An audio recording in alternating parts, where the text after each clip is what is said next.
Hello everyone, welcome to our channel morning star. आज है 8 अगस्त और हम लोग फूल पत्ती वाली क्लास का रिवीजन करेंगे। आप लोगों की इसकी पीडीएफ हमारे टेलीग्राम चैनल में मिल जाएगी। टेलीग्राम का लिंक आप लोगों को वीडियो के डिस्क्रिप्शन में मिल जाएगा, तो वहाँ से आप लोग टेलीग्राम चैनल ज्वाइन कर सकते हैं और पीडीएफ डाउनलोड कर सकते हैं और सारी अपडेट्स वहाँ से पा सकते हैं। तो देरी ना करते हुए शुरू करते हैं। हम लोगों का पहला क्वेश्चन है, हाल ही में कमरे के तापमान वाले सुपर कंडक्टर LK99 की खोज किसने की है? तो जो कमरे के तापमान वाले सुपर कंप्यूटर एक है LK99, तो इसकी खोज किसने की है? तो इसकी खोज की है दक्षिण कोरिया ने की है। याद रखेंगे, दक्षिण कोरिया ने इसकी खोज की है। ये जो सुपर कंप्यूटर है बहुत कम तापमान पर खोजा गया है, तो इसके बारे में याद रखेंगे। जो ये सुपर कंप्यूटर है बहुत कम तापमान पर खोजा गया है, इसलिए इम्पॉर्टेंट हो जाता है। और ये किसने खोजा है? तो दक्षिण कोरिया ने इसे खोजा है, तो याद रखेंगे। आगे देखते हैं कुछ लल्लन टाप बातें। डायनामाइट की खोज किसने की है? तो ये अल्फ्रेड नोबेल ने की है। इंसुलिन की खोज किसने की है? बेस्ट और बैंटिंग ने इसकी खोज की है। ठीक है, इंसुलिन की खोज बेस्ट और बैंटिंग ने। किसकी कमी से होता है इंसुलिन? तो ये मधुमेह रोग जो है, इंसुलिन की कमी से मधुमेह रोग हो जाता है। एक्सरे की खोज किसने की है? तो रोंटगन ने एक्सरे की खोज की है। केंद्रक की खोज रॉबर्ट ब्राउन। नेक्स्ट क्वेश्चन हम लोगों का है, हाल ही में विश्व स्वास्थ्य संगठन ने 18वां ट्रैकोमा मुक्त देश किसे घोषित किया है? तो 18वां ट्रैकोमा मुक्त देश जो है किसे घोषित किया है? इराक को घोषित किया है। इराक की राजधानी क्या है? तो इसकी राजधानी है बगदाद। ठीक है, तो याद रखेंगे। इससे प्रभावित अंग कौन से हैं? तो इससे प्रभावित अंग आँखें हैं। और ये कौन से जीवाणु के संचरण से होता है? तो क्लैमाइडिया जीवाणु के संचरण से ये रोग फैलता है। ठीक है, तो याद रखेंगे। WHO ने 18वां ट्रैकोमा मुक्त देश जो है इराक को घोषित किया है और इराक की कैपिटल क्या है? बगदाद है। तो और इस ट्रैकोमा से प्रभावित अंग कौन सा है? तो आंखें इससे प्रभावित अंग है और क्लैमाइडिया जीव से इसका रोग का संचरण होता है। मीजल्स मुक्त देश कौन सा है? तो भूटान और तिमोर लेस्टे जो है मीजल्स मुक्त देश है। ठीक है, यूरोपथैल्मिया रोग विटामिन A की कमी से होता है और इसमें आँखें सूख जाती हैं। चेचक और पोलियो मुक्त देश कौन सा है? तो ये है भारत। इस सन 2014 में ये चेचक और पोलियो से मुक्त हो चुका था। निकट दृष्टि दोष के लिए कौन सा लेंस लगता है? तो अवतल लेंस, और इसमें दूर की वस्तुएं साफ नहीं दिखाई देती हैं। अगला है दूर दृष्टि दोष, तो इसमें उत्तल लेंस लगता है और इसमें पास की वस्तुएं साफ नहीं दिखाई देती हैं। नेक्स्ट क्वेश्चन हमें चर्चा में रहे अरास डोर्रा गैस फील्ड को लेकर हाल ही में किन देशों के मध्य विवाद हुआ है? तो अरास डोर्रा गैस फील्ड को लेकर हाल ही में सऊदी अरब और कुवैत ईरान के मध्य में स्वामित्व को लेकर इसमें विवाद हुआ है। तो हाल याद रखेंगे, अरास डोर्स गैस फील्ड जो है सऊदी अरब, कुवैत और ईरान, तो इसमें स्वामित्व को लेकर इन देशों में विवाद चल रहा है। तो सारी चीज़ें याद रखेंगे। नेक्स्ट क्वेश्चन है, चाबहार बंदरगाह तो ये कहाँ पे है? तो ईरान में है और इसमें इसका निर्माण कौन कर रहा है? निर्माण किसने किया है? तो भारत ने इसका निर्माण किया है। भूमध्य सागर जो है लाल सागर को जोड़ने वाली जल संधि कौन सी है? तो स्वेज नहर इस संधि को जोड़ती है। भूमध्य सागर और लाल सागर को कौन जोड़ता है? तो ये स्वेज नहर जोड़ती है। लाल सागर को अदन की खाड़ी से जोड़ने वाली जल संधि कौन सी है? तो ये बाब उल मंदेव की संधि जोड़ती है इन दोनों को। फारस की खाड़ी और ओमान की खाड़ी के बीच में कौन सी जल संधि है? तो हार्मुज जल संधि इन दोनों को जोड़ती है। नेक्स्ट क्वेश्चन है हम लोगों का, हाल ही में स्पेन के वैज्ञानिकों द्वारा खोजा गया प्राकृतिक बैक्टीरिया TC1 किस रोग के नियंत्रण में सक्षम है? तो जो प्राकृतिक बैक्टीरिया TC1 है तो किस रोग के नियंत्रण में सक्षम है? तो ये मलेरिया के रोग में सक्षम है। TC1 क्या है? ये एक प्राकृतिक बैक्टीरिया है जिसकी खोज की है स्पेन के वैज्ञानिक ने। निद्रा रोग का वाहक क्या है? तो CC फ्लाई मक्खी जो है निद्रा रोग का वाहक है। कालाजार रोग का वाहक कौन सा है? तो सैंड फ्लाई मक्खी कालाजार रोग का वाहक है। मॉस्को क्यूरेक्स ये जो है मलेरिया की पहली वैक्सीन है। मॉस्को क्यूरेक्स जो है मलेरिया की पहली वैक्सीन है। मलेरिया रोग में प्रभावित क्या होता है? तो RBC जो है मलेरिया रोग में प्रभावित हो जाती हैं। तो यह याद रखेंगे। विश्व स्तनपान सप्ताह 2023 कब मनाया गया है? तो विश्व स्तनपान सप्ताह 2023 कब मनाया गया है? 1 से 7 अगस्त को मनाया गया है। स्टार्ट कब से होता है मनाना? तो 1992 से ये स्टार्ट होता है। इसकी थीम क्या होगी? तो थीम होगी लेट्स मेक ब्रेक फीडिंग, जो है ब्रेस्ट फीडिंग जो है इसकी थीम होगी। कब से कब मनाया जाता है? 1 से 7 अगस्त को मनाया जाता है। स्टार्ट होता है 1992 को। थीम है लेट्स मेक ब्रेस्ट फीडिंग, इसकी थीम है। अर्थ ओवरशूट डे 2 अगस्त को मनाया जाता है। अर्थ ओवरशूट डे 2 अगस्त। प्लास्टिक ओवरशूट डे 2023 ये मनाया जाता है 28 जुलाई को, और ये फर्स्ट टाइम मनाया गया है। भाला फेंक दिवस 7 अगस्त को मनाया जाता है। अंतर्राष्ट्रीय हाथी दिवस और अंतर्राष्ट्रीय युवा दिवस कब मनाया जाता है? तो 12 अगस्त को अंतर्राष्ट्रीय हाथी दिवस और अंतर्राष्ट्रीय युवा दिवस मनाया जाता है। अगर राष्ट्रीय युवा दिवस की बात कर दें तो वो 12 जनवरी को मनाया जाता है। तो आप लोगों ने इससे पहले बार कमेंट की थी कि अंतर्राष्ट्रीय युवा दिवस 12 जनवरी को, तो आप लोग याद रखेंगे राष्ट्रीय युवा दिवस जो है 12 जनवरी को मनाया जाता है, स्वामी विवेकानंद जी के जन्म दिवस पे। तो सारी चीज़ें याद रखेंगे, ठीक है। और इसको याद रखने के लिए कि जो हाथी है, हाथी जो है युवा जो है हाथी के समान है, ठीक है। तो याद रखेंगे, तो वो जो है 12 अगस्त को मनाया जाता है, ठीक है। नेक्स्ट क्वेश्चन है, हाल ही में भारत सरकार ने किस देश से आयातित ऑप्टिकल फाइबर पर 5 साल की एंटी डंपिंग शुल्क लगाया है? तो भारत सरकार ने किस देश से आयातित ऑप्टिकल फाइबर पर 5 साल के लिए एंटी डंपिंग शुल्क लगाया? किस पे लगाया है? तो चीन पे लगाया है, दक्षिण कोरिया और इंडोनेशिया पे। चीन, दक्षिण कोरिया और इंडोनेशिया पर एंटी डंपिंग शुल्क लगाया है। उद्देश्य क्या है इसका? तो उद्देश्य है भारतीय उद्योगों को सुरक्षा प्रदान करने के लिए सस्ते आयात पर रोक, ठीक है। इसका उद्देश्य होगा भारतीय उद्योगों को सुरक्षा प्रदान करने के लिए सस्ते आयात पर रोक लगाना, इसका उद्देश्य होगा। माउंट मेरापी ज्वालामुखी, तो ये कहाँ पे है? तो ये है इंडोनेशिया में, याद रखेंगे। माउंट मेरापी ज्वालामुखी, तो ये है इंडोनेशिया में, ठीक है। तो याद रखेंगे। उत्तर कोरिया और दक्षिण कोरिया को अलग करने वाली अक्षांश कौन सा है? तो 38 डिग्री अक्षांश जो है उत्तर कोरिया और दक्षिण कोरिया को अलग करती है। माउंट सिनाबुंग ज्वालामुखी कहाँ पे है? तो ये इंडोनेशिया में है। माउंट सिनाबुंग ज्वालामुखी इंडोनेशिया में। पंचशील समझौता कब होता है? तो 1954 में पंचशील समझौता होता है, भारत और चीन के बीच में यह समझौता होता है।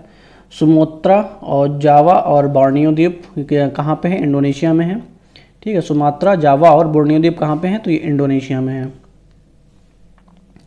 नेक्स्ट क्वेश्चन है हम लोगों का, हाल ही में लॉन्च किया गया देश का पहला अंडर वाटर बारूदी सुरंगों का पता लगाने वाला वाहन कौन सा है? तो पहला अंडर वाटर बारूदी सुरंगों का पता लगाने वाला वाहन कौन सा है? तो ये निराक्षी है। इसका निर्माण किसने किया था? तो निर्माण किया था गार्डन रिच शिप बिल्डर्स ने। कहाँ पे है? कलकत्ता में है। तो याद रखेंगे, जो पहला इसका निर्माण किया है garden rich ship builders, Calcutta ने किया है। ये अंडर वाटर बारूदी सुरंग का इससे पता लगाया जाएगा, तो याद रखेंगे। आगे देखते हैं, जलदोस्त एयरबोट ये कहाँ पे लॉन्च किया गया है? तो ये बेंगलुरु में लॉन्च किया गया है, जो झील नदी से खरपतवार को कम करने के लिए लॉन्च किया गया है। वरुणास्त्र क्या है? तो वरुणास्त्र जो है हैवी वेट टारपीडो है।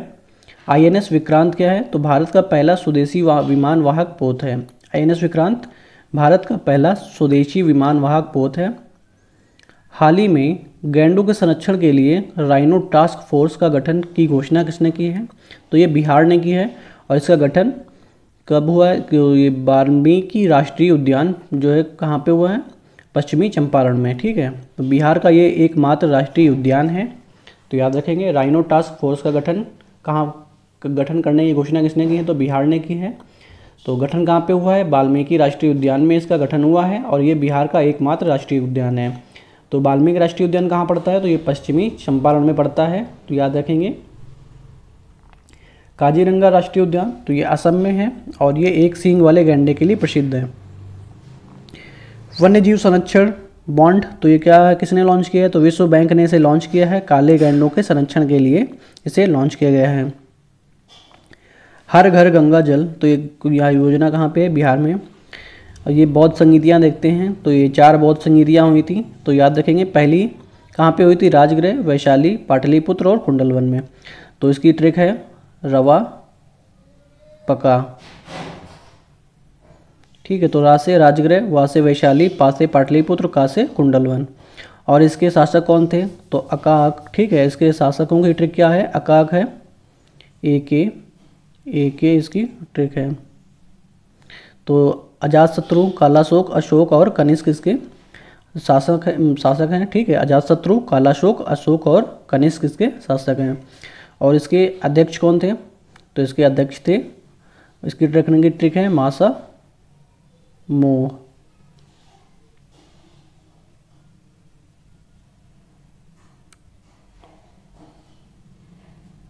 ठीक है, तो याद रखेंगे महाकश्यप, सावकमीर, मोंगलीपुत्र तिस्स और वसुमित्र इसके अध्यक्ष थे। तो पहली बौद्ध संगीति के अध्यक्ष कौन थे? मासामो, दूसरे के सावकमीर और तीसरे के मोंगलीपुत्र तिस्स और चौथे के वसुमित्र जो है इसके अध्यक्ष थे। तो याद रखेंगे। अगला क्वेश्चन है राष्ट्रीय हथकरघा दिवस 2023 कब मनाया गया? तो ये मनाया गया है 7 अगस्त को। इसकी शुरुआत कब से होती है? तो इसकी शुरुआत होती है 7 अगस्त 2015 से। इसकी शुरुआत होती है वोकल फॉर लोकल थीम के साथ, ये जो है सेलिब्रेट किया गया था। तो शुरुआत किसने की है? तो भारत के जो प्रधानमंत्री हैं उन्होंने इसकी शुरुआत की है। बंगाल विभाजन के समय वायसराय कौन था? तो वायसराय थे करजन उस टाइम पे। 1905 में कौन वायसराय था? करजन थे। भारत के पहले वायसराय कौन है? तो कैनिंग भारत के पहले वायसराय हैं। और भारत के पहले गवर्नर जनरल कौन है? तो विलियम बेंटिंग भारत के पहले गवर्नर जनरल हैं। बंगाल के पहले गवर्नर कौन हैं? तो बंगाल के पहले गवर्नर हैं क्लाइव। तो सारी चीज़ें याद रखेंगे। यहाँ पे गवर्नर जनरल हैं, 2 वर्ड हैं, तो कैसे याद रखेंगे? तो विलियम बेंटिंग, यहाँ पे भी 2 वर्ड हैं, तो ये याद रखेंगे। यहाँ पे वायसराय में 1 वर्ड है कैनिंग। ठीक है, यहाँ पे वायसराय में 1 वर्ड है तो करजन। ठीक है, तो याद रखेंगे। बंगाल विभाजन के समय कौन था? तो करजन था 1905 के समय में। और भारत के पहले वायसराय कौन थे? तो कैनिंग थे। Governor general William Bentinck. पहले गवर्नर कौन थे? तो वो क्लाइव थे। हाल ही में G20 देशों की कला प्रदर्शनी का शुभारंभ कहाँ हुआ है? तो बिहार पटना में G20 देशों की कला प्रदर्शनी का शुभारंभ हुआ है और 2 महीने तक ये चलने वाली है। और इसकी थीम क्या है? तो थीम होगी टुगेदर वी आर्ट। ठीक है, टुगेदर वी आर्ट इसकी थीम होगी। G20 2024 की अध्यक्षता कौन करेगा? तो ब्राज़ील करेगा। तो याद रखेंगे। G20 संस्कृति कार्य समूह की पहली बैठक कहाँ पे हुई है? तो खजुराहो में हुई है। कहाँ पे? खजुराहो में हुई है। दूसरी भुवनेश्वर में और तीसरी हम्पी में हुई है। तो याद रखेंगे संस्कृति कार्य समूह की पहली बैठक खजुराहो में हुई है, दूसरी भुवनेश्वर में और तीसरी हम्पी कर्नाटक में जो है इसकी बैठक हुई है। G20 2022 की अध्यक्षता किसने की है? तो इंडोनेशिया ने इसकी अध्यक्षता की है। G20 2023 की थीम क्या है? तो 1 अर्थ 1 फैमिली 1 फ्यूचर इसकी थीम है। तो सारी चीज़ें याद रखेंगे। हम लोगों का लास्ट क्वेश्चन है लघु फिल्म श्रृंखला हल्ला बोल किसने लॉन्च की है? तो लघु फिल्म श्रृंखला जो है हल्ला बोल किसने लॉन्च की है? भारतीय खेल प्राधिकरण SAI ने की है। ठीक है, भारतीय खेल प्राधिकरण ने की है, जो एशियाई खेलों में भाग लेने वाले एथलीटों को प्रोत्साहित करने के लिए लॉन्च की गई है। तो याद रखेंगे। आगे हम लोग प्रीवियस डे का रिवीजन करेंगे, तो आप लोग बने रहिए वीडियो के लास्ट तक। हाल ही में यूक्रेन शांति वार्ता कहाँ आयोजित हुई है? तो यूक्रेन शांति वार्ता कहाँ पे आयोजित हुई है? सऊदी अरब में। कहाँ पे? जेद्दा शहर में आयोजित हुई है। इसमें यूक्रेन के राष्ट्रपति जेलेंस्की ने 10 सूत्री शांति की मांग रखी है और इसमें भारत की तरफ से जो भारतीय राष्ट्रीय सुरक्षा सलाहकार हैं अजीत डोभाल जी इसमें शामिल हुए हैं। तो सारी चीज़ें याद रखेंगे। नेक्स्ट क्वेश्चन हम लोगों का हाल ही में किस देश में आयोजित विश्व तीरंदाजी चैंपियनशिप में भारत ने व्यक्तिगत और कंपाउंड वर्ग में पहली बार स्वर्ण पदक जीता है? तो बर्लिन जर्मनी में इन्होंने ये पदक जीता है। भारत ने इसमें 3 गोल्ड और 1 ब्रॉन्ज मेडल जीता है। तो गोल्ड मेडल किसने प्राप्त किया है? पुरुष वर्ग में ओजस प्रवीण ने प्राप्त किया है। महिला वर्ग में अदिति गोपीचंद ने प्राप्त किया है और इसमें एक महिला टीम के द्वारा प्राप्त किया गया। तो 3 गोल्ड मेडल प्राप्त हुए हैं, याद रखेंगे। आगे देखते हैं।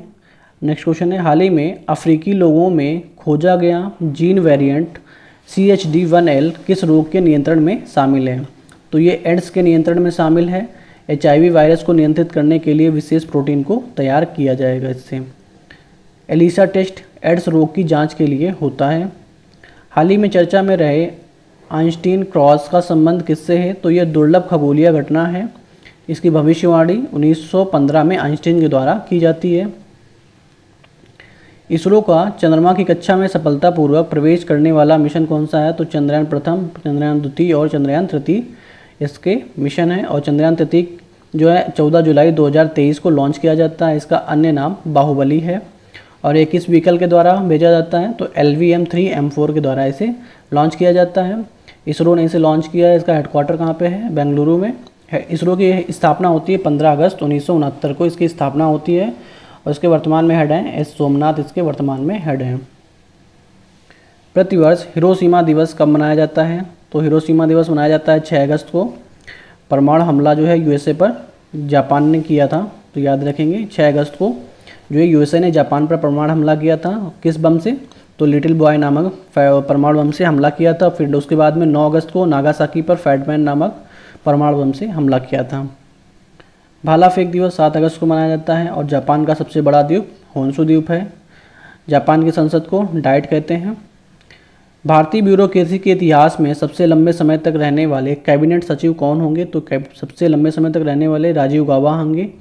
राजीव गौबा, जो 2019 से 2024 तक, और इनके कार्यकाल में 1 वर्ष का विस्तार कर दिया गया है। तो ये चीज़ें याद रखेंगे।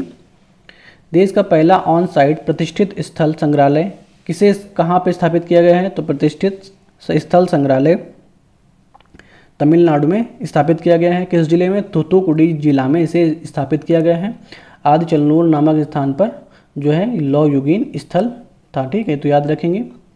हाल ही में संविधान को पढ़ो और जियो अभियान कहाँ प्रारंभ किया गया है? तो ये राजस्थान में प्रारंभ किया गया है। राजस्थान के राज्यपाल हैं कलराज मिश्र। इसमें प्रस्तावना व मौलिक अधिकार पर बल दिया गया है।